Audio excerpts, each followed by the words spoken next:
One. Welcome, everybody, to the Or Umbrella podcast. Today, we have a very special guest. We have a man who made a name for himself in what I personally consider the golden age of wrestling. He's a second-generation wrestler who comes from a very famous wrestling family, which we'll also talk about today. He's also one of the 20 men who can lay claim to being in the first ever WWE Royal Rumble. A wrestling legend. A wrestling legend who has dedicated his life to giving back to others and serving the Lord. This man's name is Sam Houston. Sam, thank you for being on our show today, sir.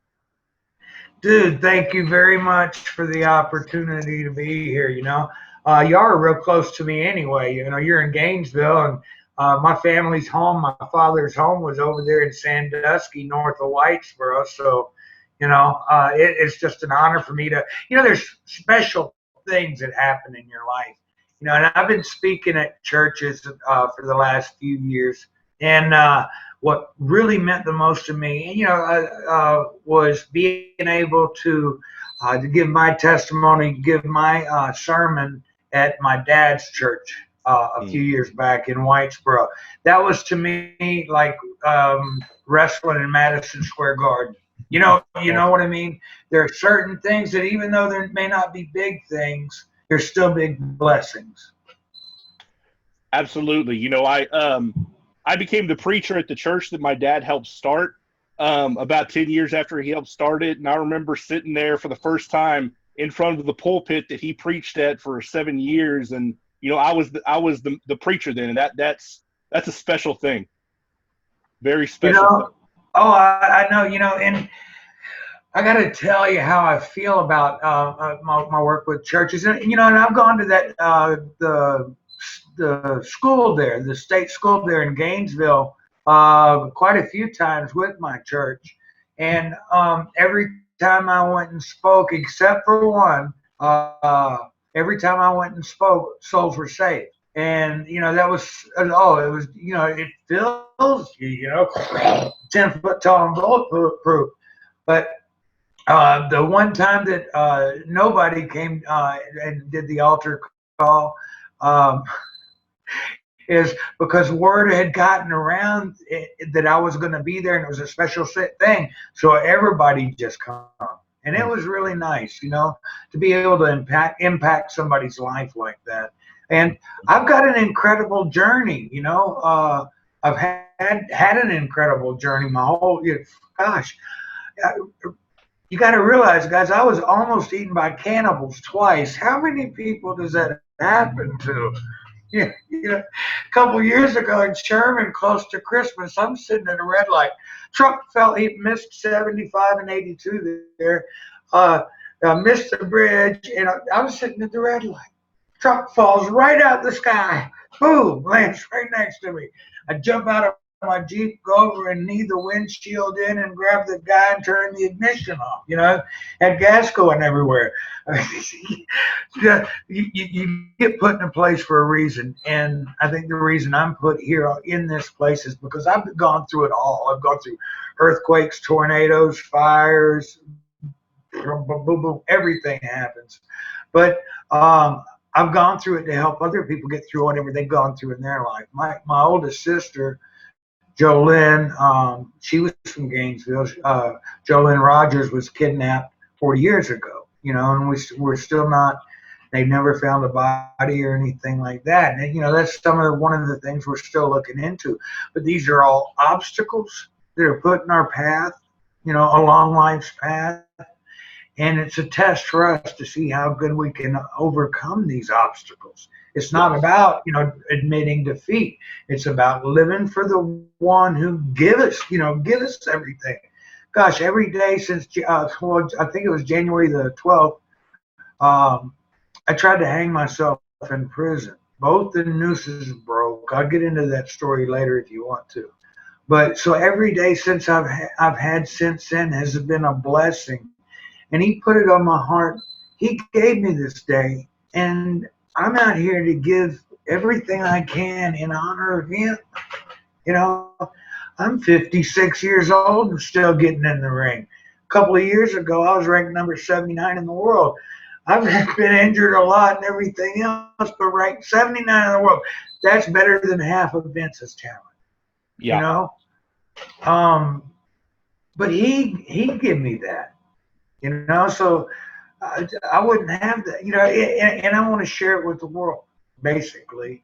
And when I talk to people now, I want to make sure that you know they're saved, or at least they have the opportunity to get saved. I've been handing out these cool little GPS Bible tracts and stuff. You don't have to take the time right now, but let me talk. You know, just give me an opportunity to talk. And the people that are working with marketing now for me, there's some things going on where I'll be able to tell my story, you know, in front of a larger venue, media, whatever, you know. But I just want to share everything, you know. Anyway, what kind of questions we got? That's my life's journey. I'm a Absolutely. That's great. Well, we got some questions that are definitely gonna give you an opportunity to talk about your life's journey. All of our podcasts, we like to start off with a little bit of a silly question before we get into the really good stuff. So the question I have for you is, in the WWF in the 80s, many people came to the ring with animals. You know, your brother Jake had the snake. The British Bulldogs had their dog Matilda. Coco Beware had Frankie the Parrot. Ricky the Dragon Steamboat had a lizard of some kind. I think it was like Komodo dragon. So if you could go back in time and have any animal to come out to the ring with, who would it be? What kind of animal would it be? Okay, dude. Yeah. Okay. Back in Dallas, they had this idea when they suspended me and I became the Midnight Rider there for a little while. They had this idea, and they were going to have me ride a trained ox to the ring at the Sportatorium. Wow. You know, one night at Nelson Royals Ranch or up at his place, or a couple of times we did shows, and they were in rodeo arenas where we did the show, so I got to ride out to the ring on a horse. That was cool. Look, I had to help Jake with his snake and stuff like that. And I used to watch the Bulldogs with Matilda and everything. You know, oh God, let me tell you about helping my brother. Okay. I started in WWF. You know, and at first, not a whole lot of people knew we were brothers. So anyway, we're in Niagara Falls, and the guys in the dressing room were brutal with that snake. And hang on just a second. They were brutal with the snake. They'd walk by it if nobody was there, and they'd kick it. Or one night, Jake walked in the dressing room, and Hercules Hernandez was throwing the snake up in the air, and it's landed on the ground. You know, the snake's tied up in a bag. You know, they'd abuse the other guys would abuse stuff. So you had to be there right on the spot. Well, one night, that was the night Hercules had thrown the thing up in the air and they were kicking around. I believe Jake was wrestling either Nikolai. Well, I know it was either one of the two, Nikolai or Ron Bass. Jake gets in the ring and he does his DDT and he throws a snake on top of either Nikolai or Ron Bass, and it bit him in the leg, and then it come up and bit Jake underneath the arm, then on the arm, and then got his finger all on the left side. Now, that snake had teeth like 10 penny nails, you know. It was a big snake, 14, depending on which one it was, between 14 and 16 foot long. Yeah. So Jake goes down like this, and he's holding his arm next to his body, and the snake rolls out to the ring. Now, when the snake rolls out to the ring, it hits the floor, and as it hits the floor, it comes up like this, and it's standing about 7 feet tall, and it's going around between the ring and the security rail. You know, it's going around the ring like that. And people on front row think, oh gosh, brains, there must not be none. This is in Niagara Falls, New York. They're reaching over the security railing, snake in the back of the head. And this snake has got his mouth open like this, and he's like in sort of a frenzy. and Chief Jay Strongbow was the road agent for that night. And I'd already had my shower and was dressed. And so I'm sitting there watching my brother's match. And Strongbow goes, Dancing Sam, you need to run out there and help your brother with that snake. I said, Chief, that's his snake, not mine. And he goes, Dancing Sam, you need to run out there and help your brother with that snake. I said, like I said, Chief, that's his snake. That ain't mine. You know, that snake's mad. And he goes, Dancing Sam, if you want to wake up still employed with the WWF in the morning, you will go out and get that snake. So, man, you know, the rules back then, you know, for the wrestlers and stuff like that is if you run into the ring, you rip off your shirt. So, and I'm going to use my shirt. So I run and it snaps. Thank gosh for Western shirts. So I'm running out to the ring and I rip my shirt off because you don't want the cops jumping on you and stuff. And I make it to the around the ring and I'm running around and I'm running up behind the back of the snake and I've got the shirt. And I throw it over the top of his head, and I jump. And when I jump, I grab it right at the base of it to the back of its head and take it down with me. And when I go down like that, Damien wrapped his body around me and put the squeeze on me. And I was going out. Jake made it to the just as the darkness, the light was gone. And he got it off of me just in time. And I was like, you know, it took me a second, you know. We got it in the bag and we got it back to the dressing room. And I don't want to mess with animals, you know. I got some alligator stories. I got some bear stories. I got all kinds of stories. I love animals, don't get me wrong. But yeah, as far as taking it out to the ring, especially something that vicious. You know, I understand. I watched a 9.5 foot tall grizzly bear throw my dad. Now, my dad's from that area too. Now, my dad was 7 foot tall. At his tallest, I just saw a picture of him a little while back. At his tallest in 1958, well, it said he was between a 7'1.5" and 7'2". And then I know when I was born, he was 7 foot tall. And then, when I started first grade, he was 6'10", you know, as you get older. And then when he passed, he was 6'8".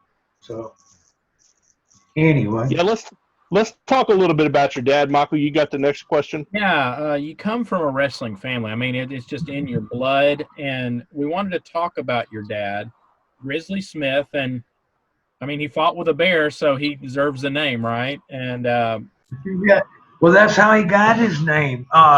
He started wrestling the bears, and my dad wrestled like 10 bears throughout his career. The last one was Gentleman Ben, and Gentleman Ben was 9.5 foot tall, 750 pounds. And Nick Adams had given the bear a fifth of Jack Daniels before he went to the ring. So the bear got drunk, was all happy and everything. Now my dad, for bears, this was cool.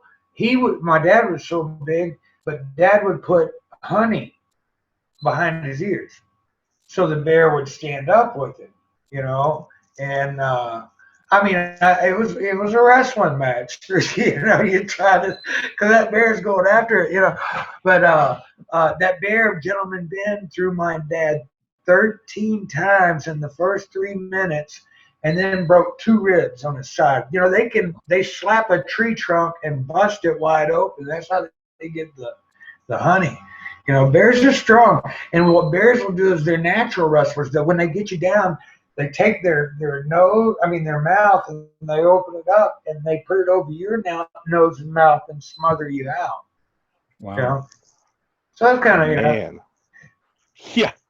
So talk about your dad growing up and what it was like to be the son of a pro wrestler and how that impacted you for the rest of your life. Oh, gosh, I don't know if it's like, wait, what happened? Am I still here? Okay, yeah. Well, gosh, I'm little sorry. Uh, I was born. No, uh, I lived in 21 places before I started first grade. And Wow. I started first grade at Edison High School. Edison Elementary there in Gainesville. So, but we lived in 21 places. Everywhere I went, my dad was a superstar. He was the hero. He was Superman to a lot of people, and he was my Superman. He was my dad. Now, the first few years of my life, Jake and Jolynn were around some here and there, but they didn't live on the road with, my sister Robin and my mom and dad. They stayed with us a few times. They lived with us when I was in first grade.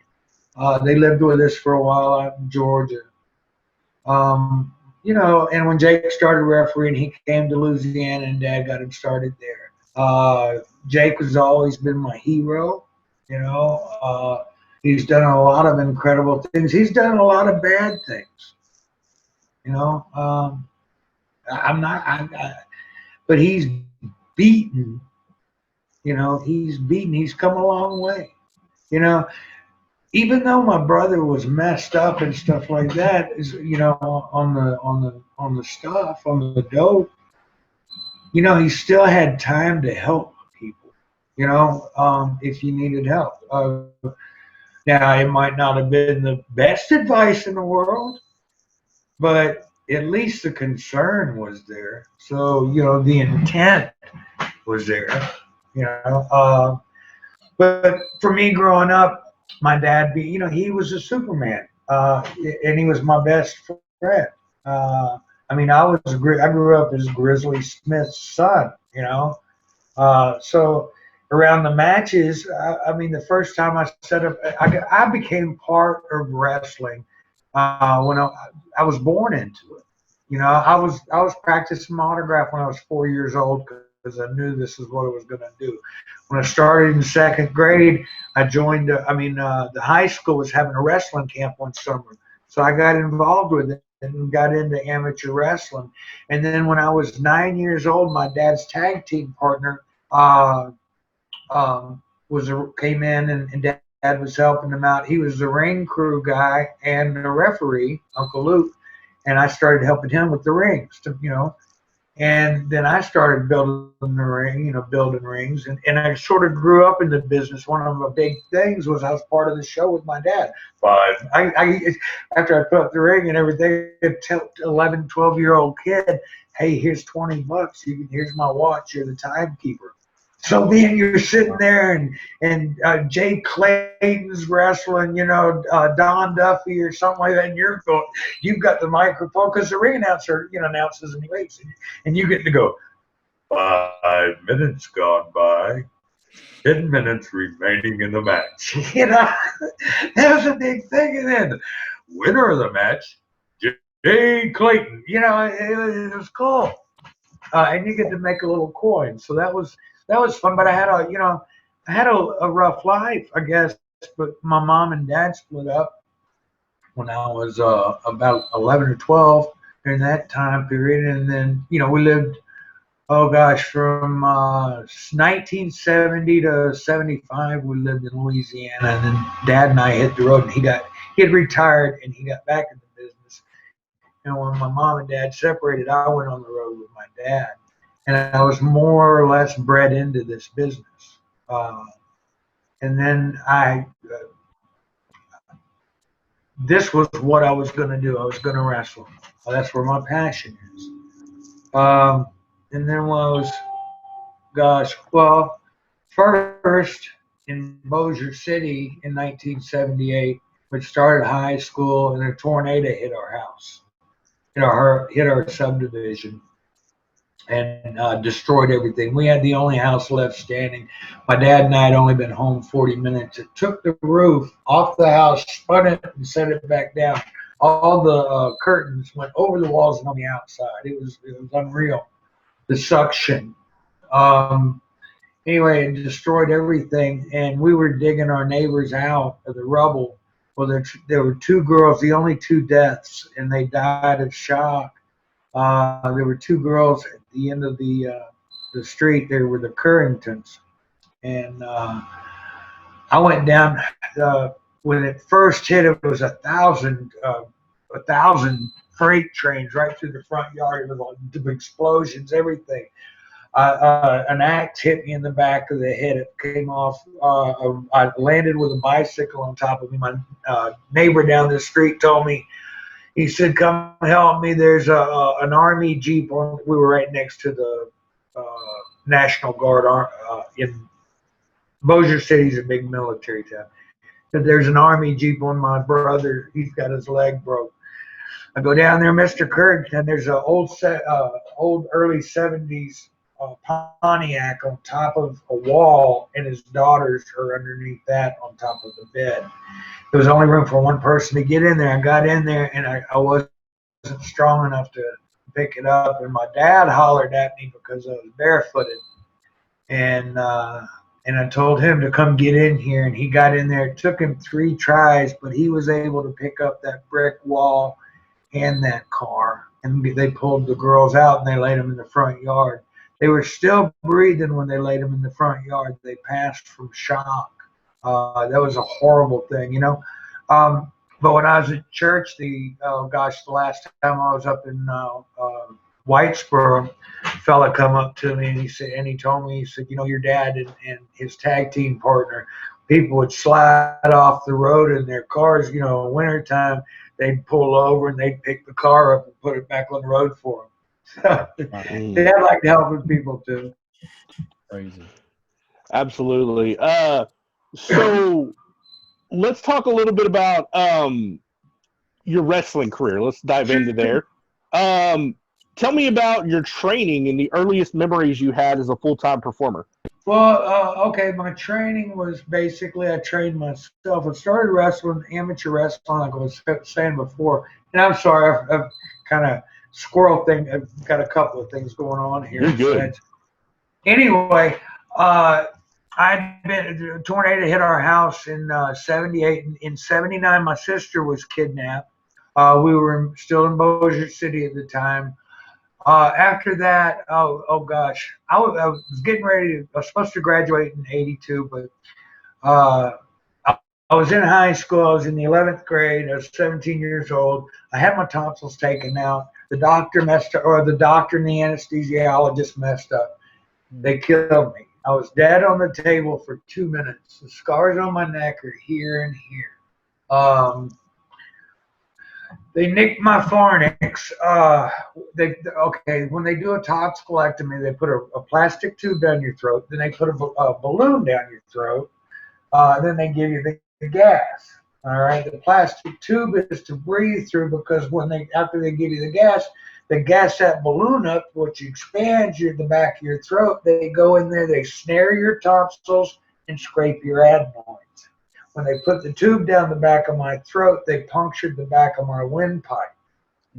So when they gave me the anesthesiologist gas, it swelled me up like a balloon. And I've been in recovery room. They kept giving me shots in the legs every 20 minutes. After 4.5 hours, because they told my family I'd only be in there 2 hours, and they could see me in the room.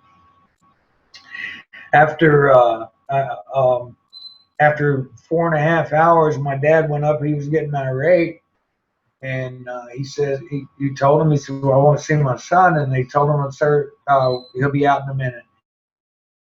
Then they called a security guard. They had the security guard come and cover the recovery room door. When my dad saw that, he knew something was going on. And he went over there and he told the fella, he said, either get out of the way or call the National Guard. The fella said, Mr. Smith, I'm going over to that front door. My dad kicked that door down, come in there and grabbed the first orderly, threw him into the wall. I was laying there. They had a sheet pulled up on my nose. I was all swole up, and I saw this. And the other orderly took off running the other way. And then the nurse come up to him, and he picked her up, and he brought her over to me. And he started shaking. And he's, what's wrong? And he jerked the blanket off of my face. And he went, oh my God. And he started pushing on my face. And I told him, I said, Dad, get me out of here. They're trying to hurt me. I had filled up, and what they were trying to do, they were giving me more morphine shots in the legs. And this is why, and it's just my belief, y'all, and I'm going to say it. Doctors, I think, doctors may be great people, stuff like that. I hold to what I know. They bury their mistakes. I'm just saying, I look for a better way for internal healing than going to a surgical doctor. If you take your car to a mechanic, you expect your car to be fixed. You know, if you go to a doctor, he's only practicing medicine. That's just not right. You know, I want to be fixed, and you got to heal yourself from within. Anyway, I stayed in the hospital. I died on the table after they went and they cut me. They ran tubes down into my chest cavity and around my head to bleed the gas out of my body. It took from April the 2nd till August the 13th. These were open. Wow. I didn't eat food all that time. I dropped down from 230 pounds because I was getting ready to get in the business then. You know, since I graduated, I was ready. You know, wrestling team, the whole 9 yards. That put everything up. Then they told me, the school told me that I was going to have to redo 11th grade. And that was going to put me off longer to get into business. So I took my GED and I spent a year getting my weight back up. I dropped, I went from 230 to 128 pounds. I went from a 36 waist to a 28. I was a walking skeleton. And it took me a while. And then finally the next year, I was done with gas stations. I figured I had my weight up and everything. I talked to Dusty and stuff, and Dad told me he didn't want me in the business, so I went to Florida. And Dusty gave me the name Sam Houston and started me out. And I spent 3 months down there, and it was great. And then I come home for Christmas. And my dad was a little son, and he said, you're up for Rookie of the Year. He said, that's great. He goes, I'm proud of you. And then, you know, when I was growing up, even though I was 7 years old when my dad started giving me wine on the road and stuff like that, he contributed, but he was still my best friend, you know, so, yeah. I don't know. I mean, I grew up with Superman. My dad was my Superman. I remember I used to be able, when I was a kid growing up in elementary school, bring Dad to school on Fridays for show and tell. It's my dad. He's 7 foot tall, 400 pounds. You know. Yeah. Anyway, I've had a lot of, you know, a lot of good memories and stuff like that. You know, like I said, my dad was my friend. You know, he always gave me good advice. I didn't listen all the time, but you know, we never do, or else we got to learn somehow. And then I broke into business, and the business, I guess, the world was my oyster. You know, okay, I started off, I would be considered preliminary talent. You know, I wrestled in Florida 3 months, and I was so blessed because I got the opportunity to wrestle every night. You know, and you're wrestling on a Wednesday morning for TV taping, and you're wrestling every night. Well, you're riding with these other guys, and of course, I knew the business from the office standpoint because I knew it from the ground up. I set up rings. I knew what the office was. I could count. I could tell you close to what how many people were at an event. You know, just by taking a good look. I learned the business from the inside. I learned, how to deal with guys, this, that, and the other. And I knew this was what I wanted to do. What my passion was. And, you know, I wanted to excel. So, you know, you give something 110% when you want to give it your all. You know, I just tried to get, but I was on the road with the old timers, so I'm sitting there listening to the stories. I'm watching the matches. I'm hearing them correct mistakes. I'm hearing all the advice. You know, if you want to learn, keep your mouth shut and your ears open. And I was so blessed that when I became an athlete and a performer, I would wrestle, and then I was able to ride back in the car with Mike Davis or Mike Rotundo and Hector Guerrero and this one and now Dusty and Blackjack and Wyndham. Gosh, you know, it was, and we would talk and we would tear apart. You know, you're going down the road drinking beer and you're talking business, and you learn. But the awesome part was the very next night you could employ that advice and see how well it is. See, now with the independent level guys, they do something, they get advice on it, then they got to wait 3 weeks or 2 weeks or a month or whatever to be able to employ it. But by that time, you've already forgotten unless you've really made a mental note. Me, I've been hitting the head with so many damn steel chairs. I forgot a lot of stuff. You know, it's all, thank God it's all second nature. But then I come up to work for Crockett and everything. And Crockett, when I first came up, for Crockett in the Carolinas, you know, you had 5 bookers. It was there's a lot of confusion. There was a lot of great talent. There was a lot of awesome guys here. Some treasured friends, you know, Ernie Ladd, Wahoo McDaniel, Johnny Weaver, my God, Nelson Royal, you know, and then you had the new guys, Gary Royal, Doug Vines, you know, Jeff Swords, George South. Oh gosh, you know, it was something. But for Crockett, I was only working about 2 nights a week until Dusty came in, and then, oh gosh, something happened in Fayetteville. I ended up having to get 27 stitches in my head one night. And then the very next week in Fayetteville, the attendance, because they threw me in the main event, went from $6,000 at the box office to over 18,000, and everything just started popping around. You know, attendance up was everywhere, and I was finally getting a chance and to go out there and show what I could do. And you know what, I could hang with any of them. You know. Yes, you could. You know, you know what's really cool is I still can. I still think I can, and I believe I know I can. Can I say a cuss word on here? Sure. It's not really a cuss word, but it kind of is. It's the S word. Okay. I'll change it and say stuff instead. There you go. There you go. I want to, you know, I don't want to have that sort of image neither, you know. But there's a lot of validity in the way it was said. I hadn't been in the ring in 7 years. I had just gotten out of prison. I go to my first CAC convention in Las Vegas. I wrestled Sin Bodie, which is one of Jake's friends. You know, and we got out there, and I hadn't been in the ring in 7 years, and I wrestled him, and it was like about 12, 15 minutes or something.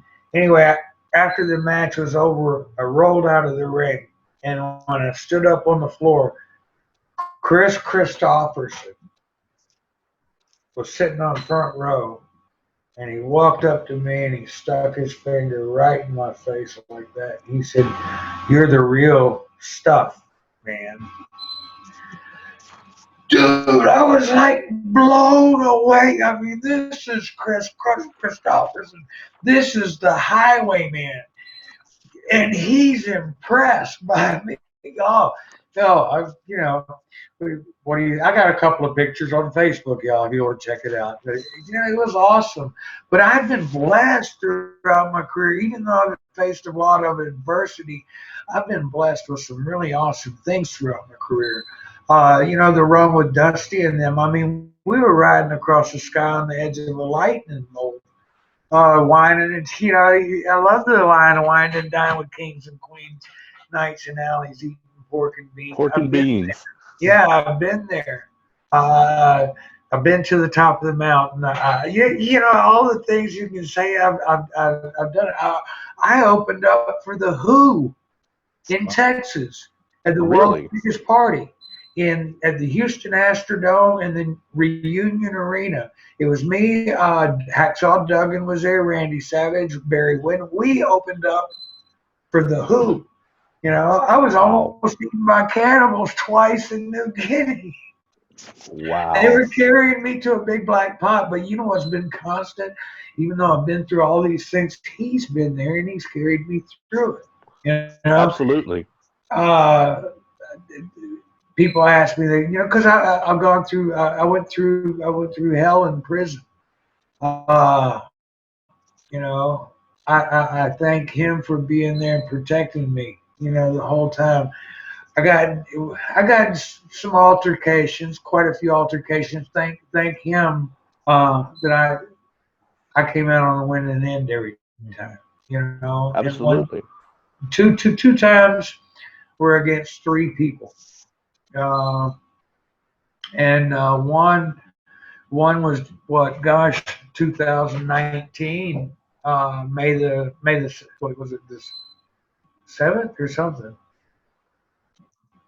Yeah, May the 7th. In our dorm, I had run into a technicality. I was there in Gainesville, and I was trying to get to Louisiana. I had found out that, well, the Louisiana law changed, and 3 years went for 5 years on your parole. And I had lost my stepson up there in Thackerville in a fiery car crash. And anyway, I was around Gainesville. I was working with Joe Kay, somebody of mine there in Gainesville. He just passed. Rest in peace. May rest in peace. Anyway, I was helping a friend of mine, and she had epilepsy. We helped her one night. She suffered badly, and it just tore my heart out. We took her to church one night. One night, first 1 week, I took her to the emergency room, every emergency room from Gainesville to Texoma Regional, everywhere. And I was looking at her medication. She was taking 41 pills a day. Some of them were uppers and some of them were downers, you know. And I recognized this, and so did the doctors. And some of the medications that they had prescribed her caused seizures. Well, we got her into the church. She got saved. She went, I prayed with her one night, and I asked that she be healed. And she went 34 weeks seizure-free, 32 weeks medication-free after she got baptized in the church. And she was having 6 to 9 major seizures a day. But we got her started eating healthy foods and off of anything processed, fresh foods. Changed her diet, got her off the medications and everything, and she, you know, basically made a pretty decent recovery. Then in December up there, Felicia Pearson got run over by a vehicle, and I was trying to make it down. I'd found out I was on parole. I had paid my money to get straight. I was trying to work my way down to Louisiana. The first week, Felicia Pearson was run over on her way to a laundromat, and she was airlifted to Denton in a coma. When I got there, her 2 nieces were there, and I got there, and she was in a coma. I dropped to my knees and asked for healing for her, and I prayed for her about 20 minutes, and she started coming around, and we were there for her.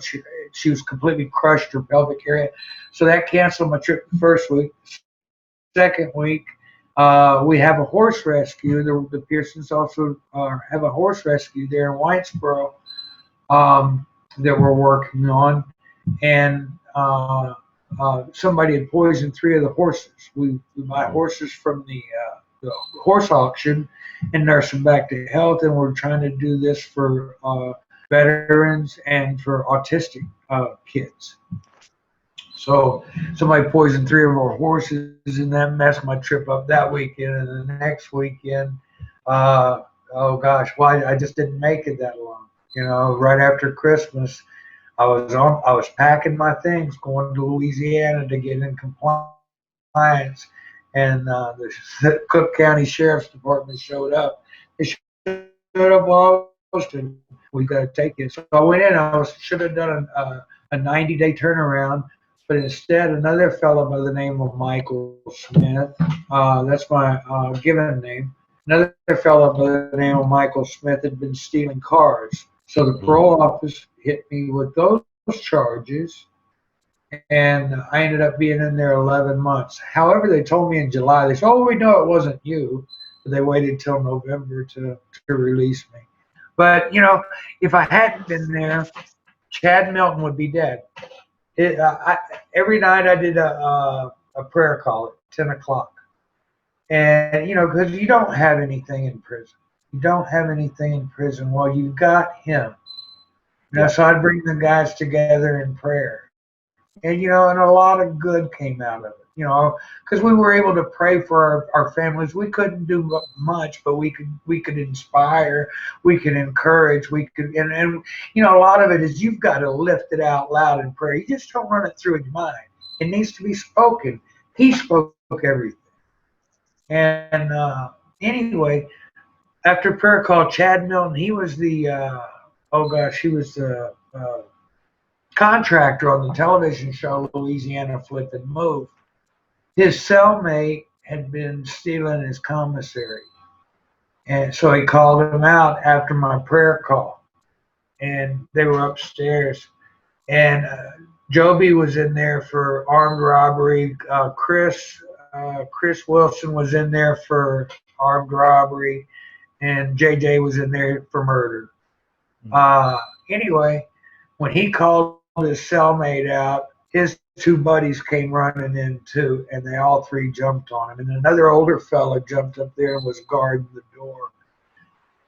Chad's two friends ran in and hid in their cell, and I'm hearing a beat. I'm throwing my Bible in, and I ran up the stairs, and I threw the old guy away, and I got in there, and I turned into a monster, sort of. You do what you got to do. They had already stabbed him, fractured his skull, broke his eye sockets, his nose, his cheekbones, and his jaw. They were trying to kill him. I got them all out of the room. I was getting him out of the room. They jumped on him again. I finally got him away. That's when you turn into whatever you got to turn into. If you go down, you're not getting back up. They were trying to kill this man. I got him in my cell. They tried to come over to my cell 4 different times to try to get to him. They couldn't get through me. I got the guards after an hour finally come through, and they took him out and took him to the hospital. Well, I was in a 16-man dorm, and right now I was looking like I could handle myself, but I wasn't, a favorable. So I was watching my back. Anyway, they took Chad to the hospital where he slipped into a coma. He was in a coma for 12 days. And when he come out of the coma, he asked how I was. And the sergeant said, he goes, "Why are you worried about him?" He said, "Because he's the man that saved my life." That night, they moved me from that dorm to the chapel in the jail. One toilet, one shower, 22 guys. But, it was civilized. And, it was a blessing. And then that made me a trustee at Lolly Kemp Hospital there in Independence, Louisiana. And I spent 6 months there, and I was able to eat good food. I worked really hard. I've got a lot of friends on Facebook. Michelle Maggio Chambers, I believe is how you say her name.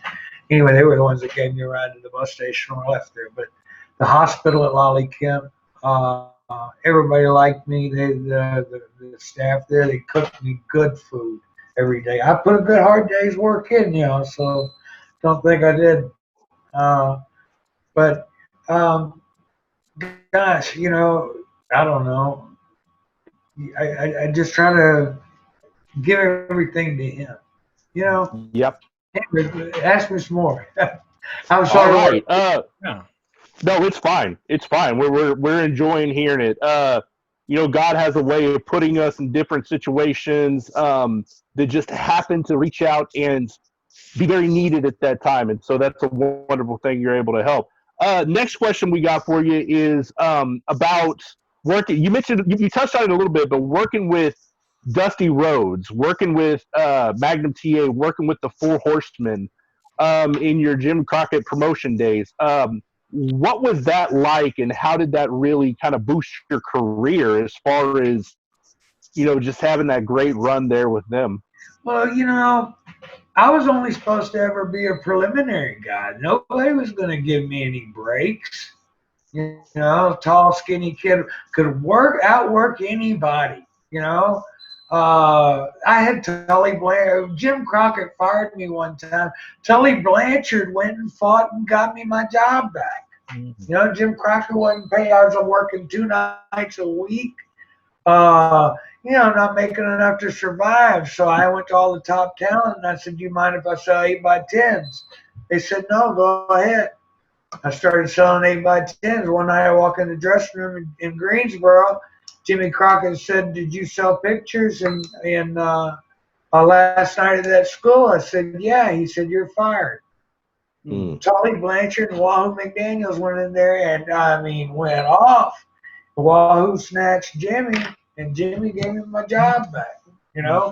When I started working with Dusty and everything else, I helped, I guess. I opened a lot of doors. That was a vehicle, They beat the snot out of me, and America's team could always come back and save the day. Yeah. I got beat up in parking lots by Tully and Arn and Ole, stitches, it's just everything. I was in the hospital getting a new cast almost every night because I wrestled even after they broke my arm.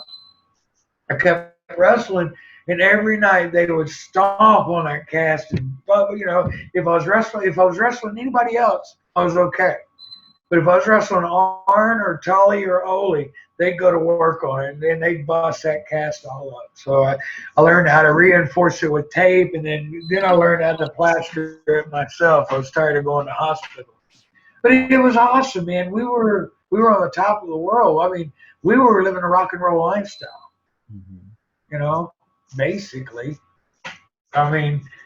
Whatever you wanted. If you wanted drugs, all you had to, drinking anytime you wanted. But it was after the show, and then addiction comes into your life, and then it has to be whenever addiction calls. Yeah. I was watching a promo yesterday where on the WWE Network, where you had just gotten a cast off and you were ready to get revenge on the Four Horsemen and everything like that, and I think you were quite the super baby face, and the girls were screaming for you, the guys were screaming for you. It was you were definitely at the top of your game and at the top of the promotion at the time. So it was a great thing to see. Yeah, then we took Ole's. I took Ole's knee out twice. Once Dusty and Magnum held him out, and I took his knee out then. And then once in a 6-man tag match on TBS, I fell backwards. And there were so many people in the ring, and when I come backwards, I came into Ole's knee and tore it out then.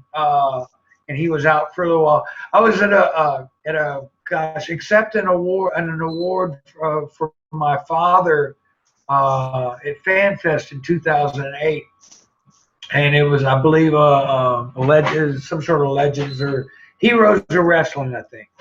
Yeah. So I was up there accepting the award. Magnum made the speech and everything. Well, anyway, I was walking down the hall, and Ole Anderson was there on a walker with an oxygen tank, and I walked by, and he goes, "Hey!" And I stopped, and I looked. He goes, "You're that broke my leg twice." I said, "Yeah, and if you mess with me, I'm pretty good still. I'll wad that walker up and do it again."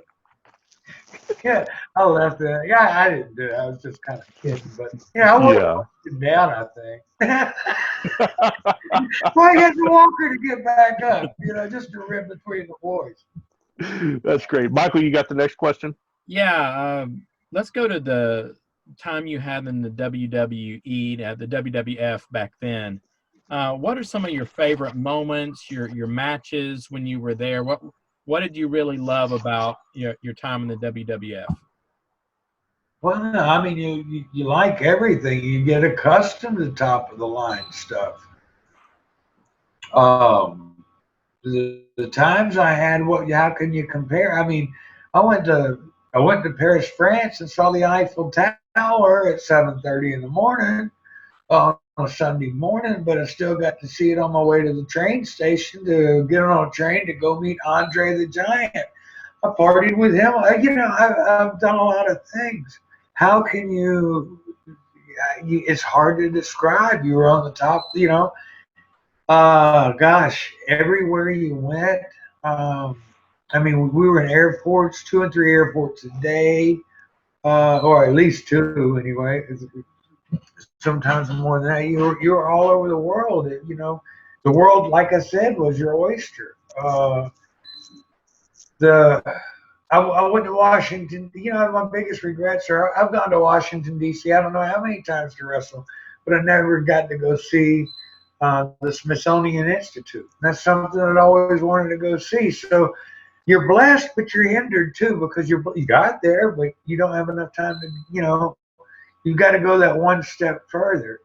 That lifestyle was a hell of a lifestyle. You wake up in the morning, you go to the airport, you fly wherever you're going, you rent a car, you go to the gym, you try to grab something to eat, you go to the arena, you wrestle, then you're in the bar till the last go. Most people, and I was one of those people. I was in the bar till the last call.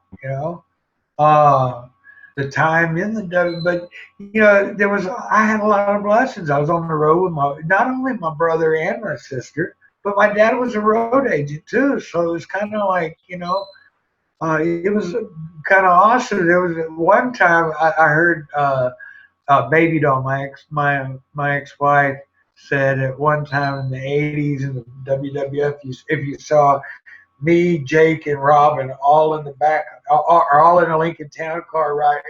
If you saw us from the back, you wouldn't be able to know which one it was. We all the same hairstyle, I guess. I don't know. She was funny. No, but it was cool. I had family, I had friends up there. But then again, then you got a whole lot of people up there that aren't your friends. Mm-hmm. Absolutely. But I wanted to go ahead and go back a little bit about your style. Like I was watching some of your matches yesterday, and of course, me and Michael have watched your matches over the years and kept up with your career. How did you kind of form your in-ring style, your promo style, your character style? How did that all come about, and when did you really start to feel comfortable with who you were as a performer and a wrestler? Well, it's not anything about that. I'm not a gimmick. I'm not a character. I'm a real person. This is my passion. This is my life. I'm not, my name is not John Doe, and I'm not Mr. Charisma over here with my cape. I'm Sam Houston. I'm Michael Smith. I am this guy. Yeah. I've got almost in a few days I'll have 11 years sober. There's a time in your life you draw a line in the dirt, and you say, and you cross that line, and you say, this is who I am, and this is what I'm fighting for. Well, in wrestling or anything else, what you see is what you get. I am the same person in the ring that I am at home. I'm a cowboy, I have ridden still horse. I don't have one, but no. Well, Sam Houston is an extension of Michael Smith, maybe. Now, as far as his wrestling skills, ability, and everything, that's me. How can you? And every time I get in the ring, I give it all I've got. Because I'm a professional wrestler. I'm not a character. I walked into the dressing room there over in somewhere, east of Sherman. And 9 fellas walked in the dressing room. Me and Rod Price were there. 9 fellas walked into the dressing room with baseball bats wrapped in barbed wire. Wow. I started laughing. How tough are you? Hey, if you gotta have you're not that tough if you gotta have something. Mm-hmm. So why be worried? And then so anyway, I said something in the dressing room, I guess. Anyway, Rod comes up to me. He says, "I'm going out to the ring with you." And I said, "Why?" He said, "Because there's 3 of them coming out here, Sam." And I was like, "Oh, really?" So Rod come out to the ring too, and it was a pretty rough match, pretty stiff match. I got what I wanted to accomplish, and got it. And right out of nowhere, Rod, and he hadn't done anything in a while. He comes zooming around that ring post, and he gave some guy the damnedest clothesline I have ever seen. I mean, that boom, and that fella did not move for about 7 or 8 minutes. Wow. You know, it's an interesting thing you said, because I've heard a lot over the years. I listen to a lot of interviews and hear a lot of perspectives from different guys, and they always say that kind of a lot along the lines of what you said. The best characters, the best people they're real. They're real. They're who they are. They're not trying to play like a gimmick. They're not trying to play wrestler. That they're who they are, and they're genuine. And I think that's one of the reasons why people really did like you and cheer you and become such huge fans of you back in the day, because you were a genuine person, and that's who people relate to. Well, I relate to them too. The fans and I have a connection. I'm a big fan too, but I'm not a fan of BS. I want to see. Okay, yeah, and I have heard it my whole career, or even before even starting in school. I mean, I used to have to fight in school every day because of my dad. Wrestling's fake. Your dad's fake. No, it's not. And then boom. Oh gosh, and it was every day, and I went through school. I never lost a fight. I didn't lose a fight in the 8th grade. I had to walk away because I was gonna hurt the guy. So I had to walk away. But I never, you just can't. You're fighting for your family's honor. And then in prison and everything, I've learned that you got to be willing. You've got to be willing to go all the way, because they are. I had a guy got his ear bit off right in front of me over a spades card game. Spit out on the ground. I'm gonna play solitaire from now on. I got a funny story behind that one too. But getting back to your question, I'm sorry. I got. Oh no! I was just I was basically just telling you that the realness is what people really were attracted to and are attracted to in your persona, because I can't be a character. I can't be a gimmick. I got to give you me. I want to give you all of me. The most important thing to me when I meet somebody is if they're saved. I want them to be saved. We're supposed to be given His word and His gospel. Well, this is our eternal life we're talking about. If wrestling has given me, the soapbox that I can reach out to many. Okay, I've lived an incredible life's journey, and I get knocked down a lot. I've lost everything. I don't know how many times. Like I said, earthquakes, fires, tornadoes. I was in the Northridge earthquake. The tornado hit our house. It should have destroyed me in '78. All these things. I was in the floods. I was in Katrina. I was in prison during Katrina. They were supposed to ship us out every day, and they didn't. I had to survive on slimy green bologna sandwich. That's all he got. So I was in the worst of the worst. But even though the worst in my life, a maximum security disciplinary camp.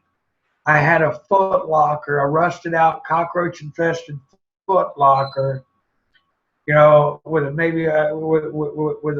pair of extra state boxers. and toothbrush. But I had a bar of soap, and I could clean that every day or whatever, and clean my stuff up and work on myself, and that's what I did. I did everything I could to improve myself. I did everything I could. I took classes to beat my addiction to alcohol. I did everything I could, to better myself. You can never accept defeat.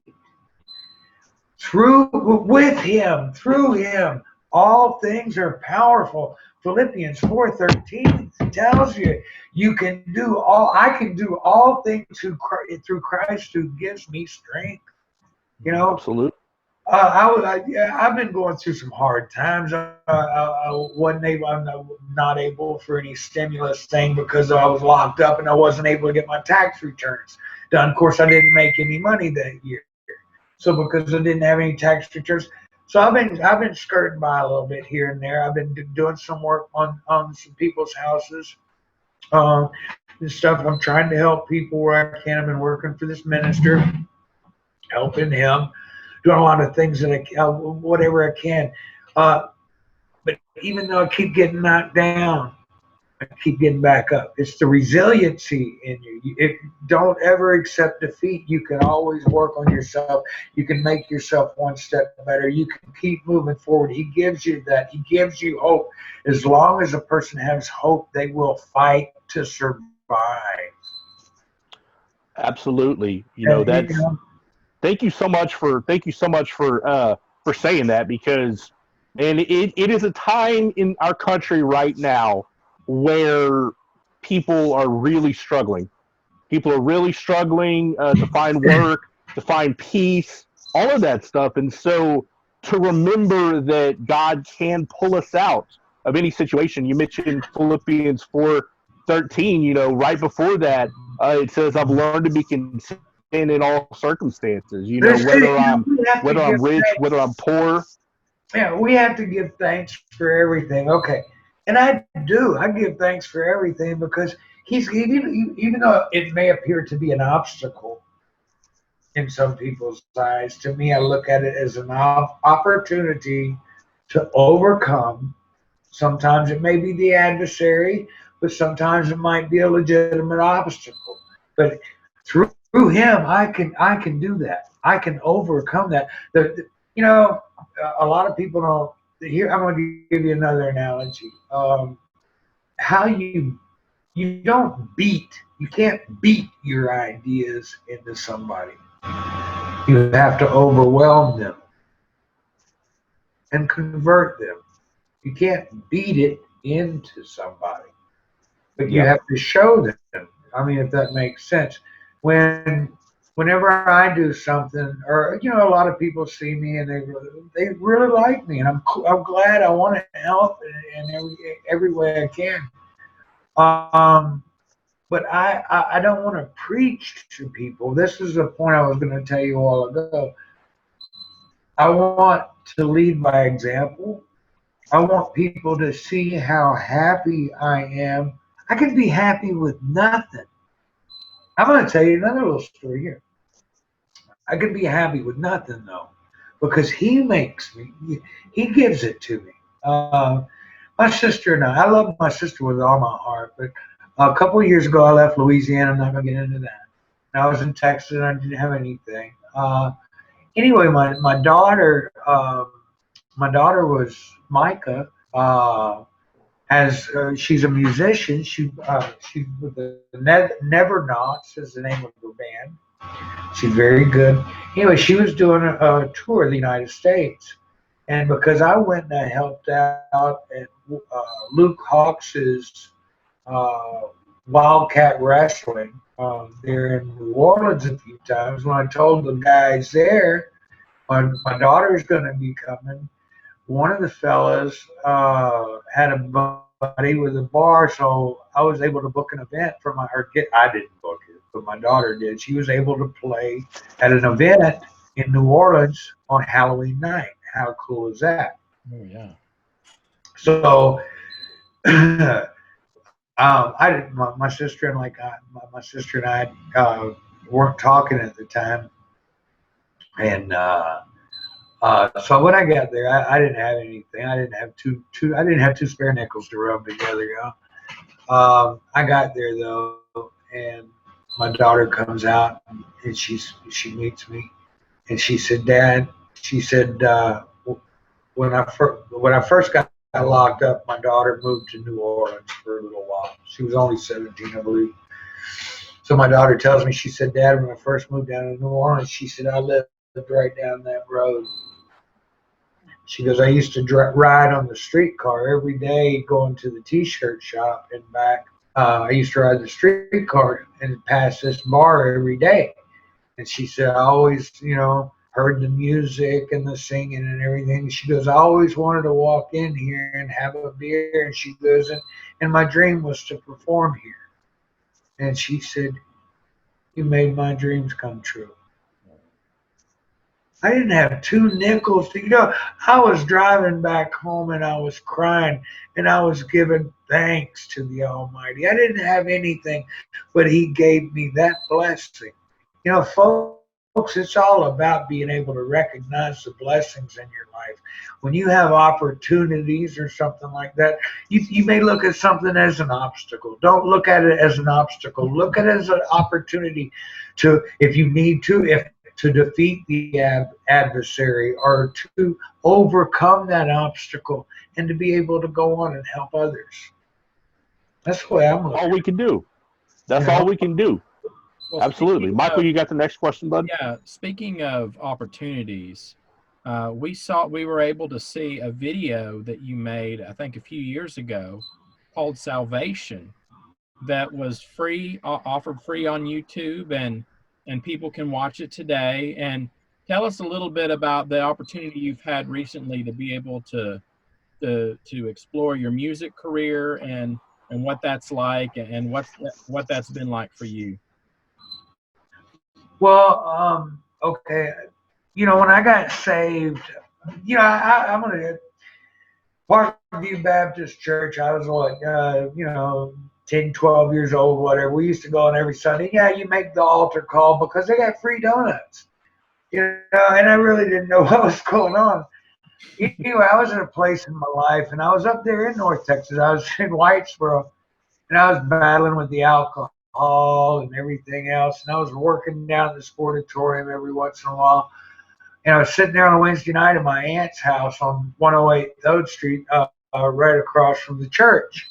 And it was Wednesday evening. It was kind of misty, and you couldn't smoke cigarettes. And my Aunt Maureen's house, you had to go outside. And I was sitting out there, and I watched all the people going into the church, and I listened to the singing and stuff. And I watched everybody when they were leaving, and they were all happy and stuff. And I was going through some real dark times in my life. And that night, Brother Joe, I got together, Brother Joe Patterson, and we went inside the church and we discussed for a long time. And I got saved in the church. Well, it was a storm that night. Well, between that, when I started getting the song down, it was raining, the lightning, and everything. And I wrote that song. And I wrote the first 3 verses that night. And then I was going to do something with it a long time ago, and then when I went to prison, I was in prison for 5 years. I was looking at the conditions of our country, of the world today. When you're in prison, you're observing a lot, and you learn about. There's so much information I want to share about people being aware of predators and being aware of what's around them. They've got to observe. If we don't start observing what's going on, if we just keep living on the surface, we're going to be lost. We've got to really search into the Word too. You just can't be you can't be every Sunday morning Christian, expect to go there. I mean, the Master said the path is straight and the gate is narrow, and few ever find it to get into the gates of heaven. It's not saying how many different forms of Christianity are there? There's almost 4,000 religions. He taught one, the way. Yeah. He is the way, the truth, and the light. We need to emulate Him and follow Him, I believe. Wrestling, to me, In life, it was what gave me my passion.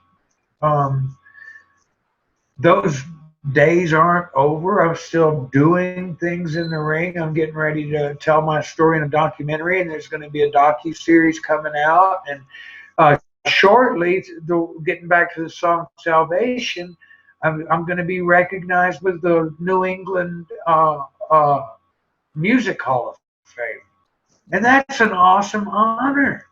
Dude, it's like winning a world title or getting this or getting that certificate or this plaque or that. These are all accomplishments, and I'm glad to do it, because I want to be able to show people, even though I get kicked down and kicked in the teeth and beat this, that, and the other, I can still come back, Yeah. because I come back, I'll crawl through glass to get there. Every day since the day that those nooses broke around my neck. I climbed to the top rack after 2 days on Murderer's Row. Made a noose out of my sheets. I slit the sheets, braided them together, and made 2 nooses. I was in there with 40 of the worst people you could imagine because I was a security threat.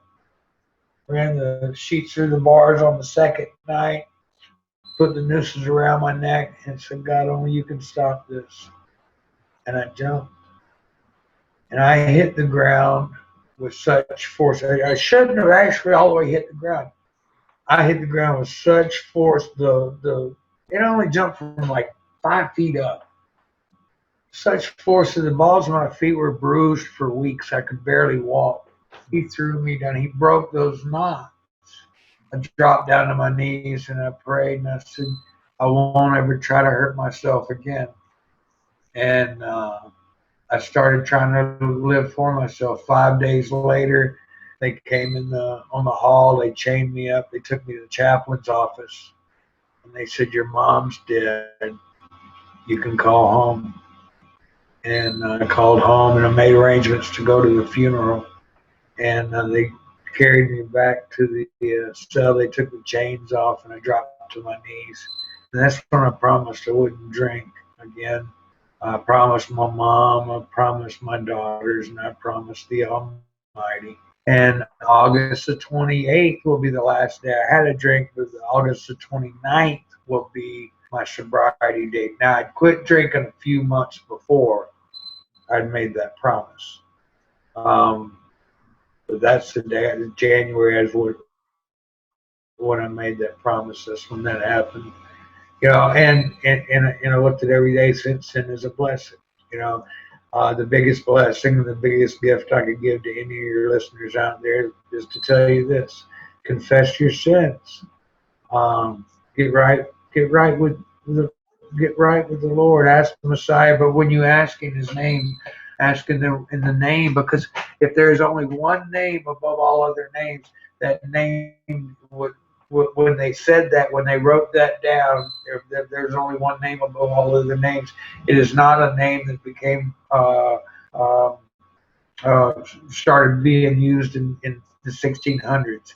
It was the name they called him back then. There's been such a deception with Satan trying to cover his name and hide his name, so that we're all worshiping the wrong thing.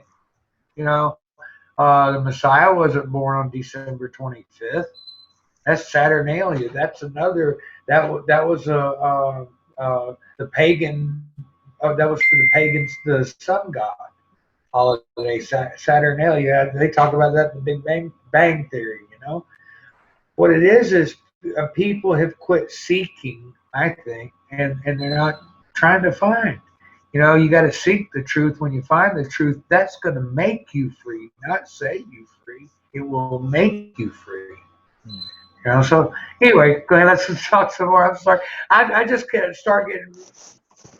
The most important thing to me is because if I don't see you before, I want to see you in heaven. I want to give you the opportunity to save your life. We don't have to live in hell. And we're supposed to spend this life. Because the next one's better, right? It's either going to be heaven or hell. Which one do I want? So absolutely. Yeah, and I want to offer y'all the same thing I know I'm going for, because He already told me When I died, he said, it ain't your time yet. You still got stuff to do. Oh, I was mad when when I woke back up.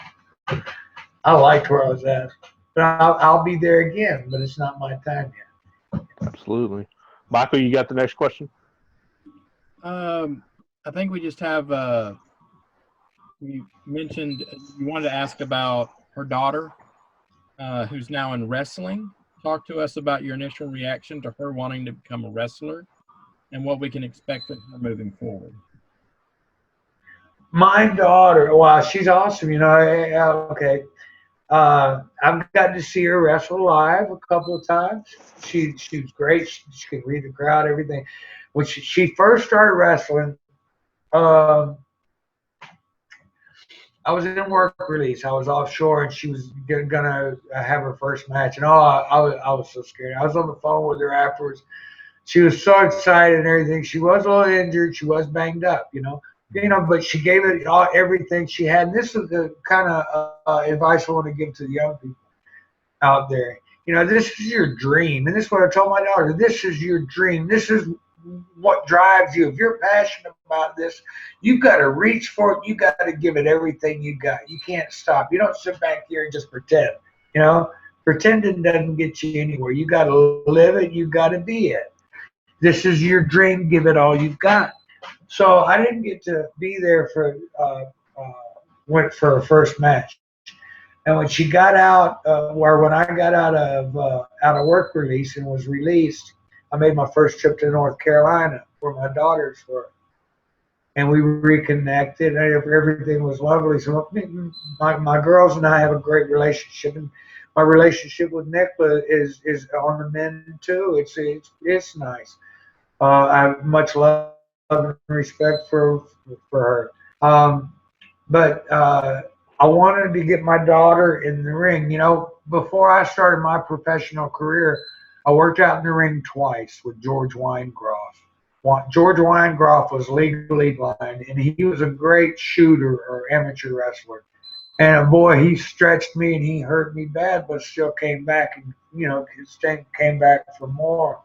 And I was ready for the business. I got stretched, like in the old days. So anyway, I wanted to get my daughter in the ring and see if she could handle herself. Or I wanted to make sure she could handle herself. Because even though you're not looking for trouble, a lot of times out there you end up in trouble. And if you don't know how to handle yourself, you're going to be the one getting hurt. Well, so she brought her ex-boyfriend, little Marine guy, about 6'5", 6'4", 6'5", about 270. He wrestled too. Good kid. Anyway, so I get my daughter in there, and I wanted to make sure she knows some showing her things.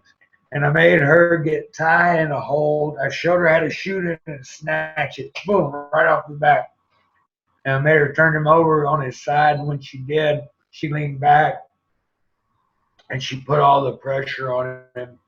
Well, he was crying. He couldn't say nothing because it was like his arms were crossed back behind his head and his chin was in his chest. And he couldn't breathe, and it was cutting the blood off to his brain, knock him out. I'm teaching her how to survive, So then he comes up and he's like, she let him go, but he made him cry, made her make him cry. So he comes up and he said, you got to teach me that. And I was like, no, that's for her to know, not you, I'll teach you some other stuff. But I made sure she could handle herself. And my girl can handle herself. So all she'd been in the ring with are guys from the independent level. She'd never been in there, I guess, with somebody like me.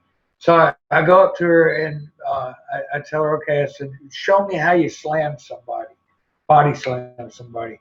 And there's a guy who weighed about 170 pounds. She picked him up like this and she just dropped him. And I was like, that's not a body slam. She said, well, that's all these guys know how to do. And I said, sweetie, I said, slam me. And she goes, no. And I said, why not? And she said, "'Cause you're old and you're fat and you're my dad." And I was probably about, I don't know, about 250 at the time. Well, anyway, I said, "Here, just grab me like you're going to slam me." I said, "I'm going to grab here and here. I'm going to post myself, and you'll be able to get your shoulder around and actually turn somebody. And then when you flip, you'll be able to have the power in your shoulder to drive them through." So she snatches me, and I zip right up there for her, kind of guiding her through it. And she threw me, or she drove me down. And when she did, she went, "Oh!" Well, she's all excited.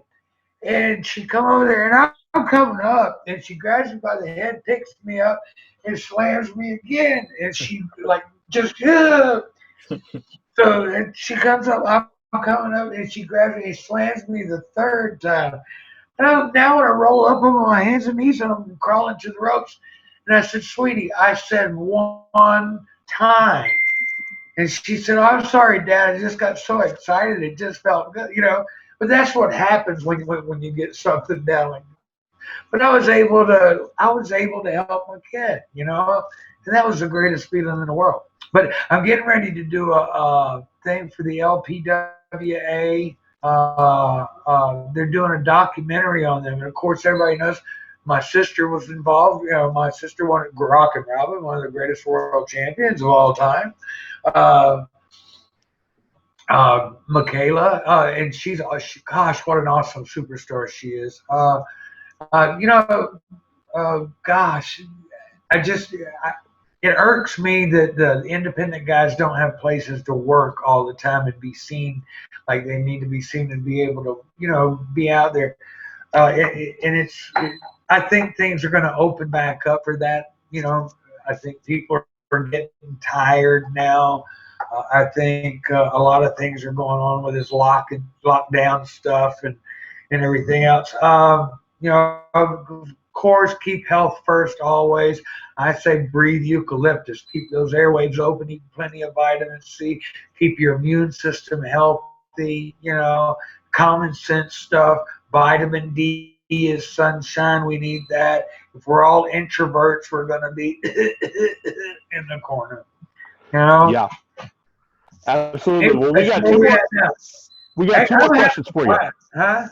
Hey, we're enjoying listening to you, man. We got two more questions for you. The first one before we disperse, I have to ask you because my favorite event in all of wrestling, and I got to go this year before they shut everything down, was the Royal Rumble, and you were in the first Royal Rumble, and I wanted to just ask you about being in the first Royal Rumble, what you expected before you came in, and kind of how you view that experience now. Well, you know, it's kind of really hard to describe it without seeing it again. I remember, like, oh gosh, in one of the highlight reels, I was doing good for about 3 seconds. Then that fourth second, I looked like Superman going through the air like that. Then that fifth second, I'm hitting that concrete floor because we didn't have the big, thick pads back then. You know, when you landed on the floor, it was cement usually. Yeah. I mean, it's awesome to be part of it, you know. In the reality of the real world and stuff, hey, I'm glad I'm there. Did it mean was anything life changing in it? No, to me it was another battle royal. You know, probably the best thing out of it was probably meeting. You know, because when Vince does events like that, he brings special needs and stuff like that. You know, they get to do a meet and greet. So bringing joy to somebody's life. You know, yeah, I like going out there and performing in front of 30,000 people and hearing the cheers and the jeers and this, that, and the other, and being able to entertain and stuff like that. But what it really boils down to is, can you make a difference in somebody's life? Yes, you know, sir. Can you bring joy to that person? You know, I just want to help people. I'm helping a lady right now. There's a lady in Well, there's two ladies. One's about 4 miles down the road. One's about 8 miles down the road. Through all this coronavirus stuff, I've been stuck in the Carolinas. But I've been blessed with a 2-bedroom house. I've got a lot of repairs to do to it. But I've been blessed with being able to stay in this 2-bedroom house. I was here when a tornado in Gainesville or Whitesboro, about 2.5 months ago, destroyed my trailer I had up there. I was working for my youth minister, Eddie Vidrian. We were building barn dominiums, shop homes, basically, with 10 buildings. But the trailer I was in got demolished by the tornado. So there's another one. So I got a plastic tub full of things left up there. I'll be making the trip that way soon. But so I've been blessed with this, and so I've been helping. I've been helping out through the church. There's a church. I did a home down there to help a family, a young or newlywed couple just getting started. They bought a trailer that needed to be kind of overhauled. It was I guess a repo or something like that. They got a fairly new trailer that needed some repairs at a fairly decent price. So I did some repairs for that, and then two ladies that are disabled, one 4 miles away, one 8 miles away, done quite a bit of flooring and bathroom repairs. Gosh, and a lady here got a garage that I'm going to rebuild for that was broken into, and she lost a lot of things through that. So I'm just trying to help out where I can, and I'm trying to make it by. I'm making tables now to help out friends in need. If you go to Wrestling Legends 2020, Will Knight's handling that for us. We're trying to help out people that are less fortunate than myself. Like I said, I don't have anything, and I'm not really asking for anything for myself. I can't do what I need to do to help these other people without materials. And we're offering autographed pictures or the autographed DVDs for donations to fulfilling the needs, to helping these people. And that'll buy materials. People can follow me on the Patreon page. There's some marketing people working with me now, and they've been doing really good for me and helping me to help other people. I was able to go sign autographs at a drag race the other night. We raised $300 in about an hour to help a fellow with cancer. I was able to go help him. I was glad for the opportunity because I got to tell people about my maker too, Absolutely. and where my life is. But we're trying to help people. And, I was on the phone yesterday with Trinity Broadcast Network, and they're looking forward to doing something with me in the next 2 to 4 months. Great. Yeah, there's a Killer Bee project going on. It's a comic book. I believe it's a spiritual or a Christian comic book. And from what I'm understanding is they're calling me Heaven's Highwayman. And they'll be going off and doing a series, I guess my own line, but instead of it being some made-up stories, because I've been through a lot of things in my life, they're just going to tell my real life in it, That's just kind of cool. And then I'm going to be meeting with a fella down in Jacksonville, Florida, who wants to write a script on my life story. And I think all that is cool, and I think that's nice and stuff like that. And I'm glad I'm working on my book now. But if I can inspire, if I can encourage one person to do the right thing, that's what I want to do. If I can help one person, and I help people every chance I can. My friend down in Florida, she had a broken spinal column. She started working out. I encouraged her. She did all the work. The maker's doing the healing. Believes in keeping the healing's all in your blood anyway. Mm-hmm. When you want to build your muscles up, you got to work out, tear the muscles apart, so the blood goes through there and rebuilds that muscle bigger. When your heart needs to be washed in the blood, God, and He takes all that away. But it just builds you back bigger. the white blood cell count. That I mean, that's your body's immune system. That's how you pump things. Well, she started working out and getting blood pumping. Now she gets pulled. Well, she's been doing it. She's got a spinal column. 10 years ago, spinal or so. And on a surfboard with a seat welded to it behind a speedboat, and these severed spine and does all these spins, these flips,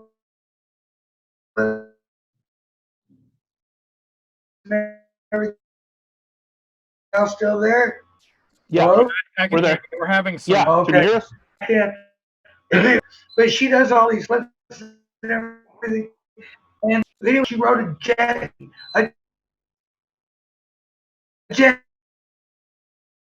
first time in 10 years. Wow. Paralyzed twice, and because of Dr. Shafter and circulation, and you've got to stimulate the muscle. You've got to stimulate yourself, and your blood is what carries the healing. If you don't stimulate it with blood, you're not going to heal. So we need to circulate. That dance. Keep circulating. Mm-hmm. That's fantastic. One more question before we head out, and that is, you mentioned some of your projects and some of the things that you have going on, and they all sound absolutely fantastic.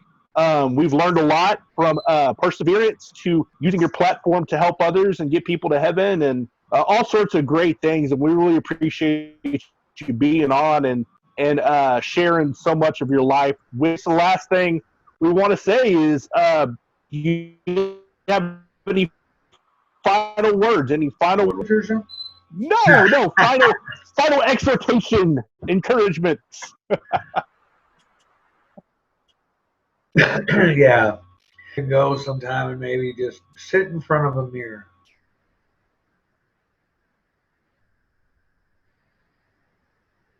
I want them to look into that mirror and look into that person's soul. I want you to brutally honest. Don't hold nothing back.